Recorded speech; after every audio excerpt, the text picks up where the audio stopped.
మహారాష్ట్రలో బీజేపీ కూటమి మహాయితీ దుమ్మురేపింది. అటు ముంబై మహాయితీ వశమైంది. దేశ ఆర్థిక రాజధానిలో కమల వికాసంతో తిరుగులేని శక్తిగా బీజేపీ అవతరించింది. అయితే జాల్నా కార్పొరేషన్లోని ఓ వార్డు నుంచి ఇండిపెండెంట్ గెలవడం హాట్ టాపిక్గా మారింది. అక్కడ స్వతంత్ర అభ్యర్థిగా పోటీ చేసిన శ్రీకాంత్ పాంగార్కర్ విజయం సాధించాడు. దేశవ్యాప్తంగా సంచలనం సృష్టించిన ప్రముఖ జర్నలిస్ట్ గౌరీ లంకేష్ హత్య కేసులో శ్రీకాంత్ నిందితుడిగా ఉన్నాడు. జాల్నాలో 13వ వార్డు నుంచి శ్రీకాంత్ పోటీ చేశాడు. బీజేపీతో పాటు ఇతర పార్టీల అభ్యర్థులు పోటీలో ఉన్న శ్రీకాంత్ విజయం సాధించాడు.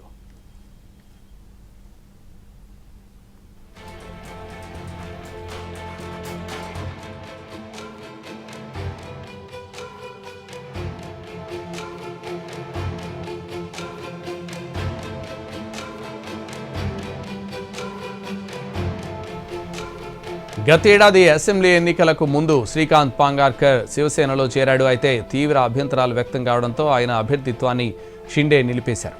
అంతకుముందు శివసేన తరపున 2001-2006లో జాల్నా మున్సిపల్ కౌన్సిల్ సభ్యుడిగా ఉన్న పాంగార్కర్ 2011లో టికెట్ నిరాకరించడంతో హిందూ జనజాగృతి సమితిలో చేరాడు. జర్నలిస్ట్ గౌరీ లంకేష్ను 2017 సెప్టెంబర్లోని బెంగళూరులోని ఆమె నివాసంలో కాల్చి చంపారు. ఈ కేసులో అరెస్ట్ అయిన పాంగార్కర్కు 2024లో కర్ణాటక హైకోర్టు బెయిల్ మంజూరు చేసింది. అంతకుముందు 2018లో బాంబులు, ఆయుధాలు లభ్యమైన కేసులో మహారాష్ట్ర యాంటీ టెర్రరిజం స్క్వాడ్ ఆయన్ను అరెస్ట్ చేసింది.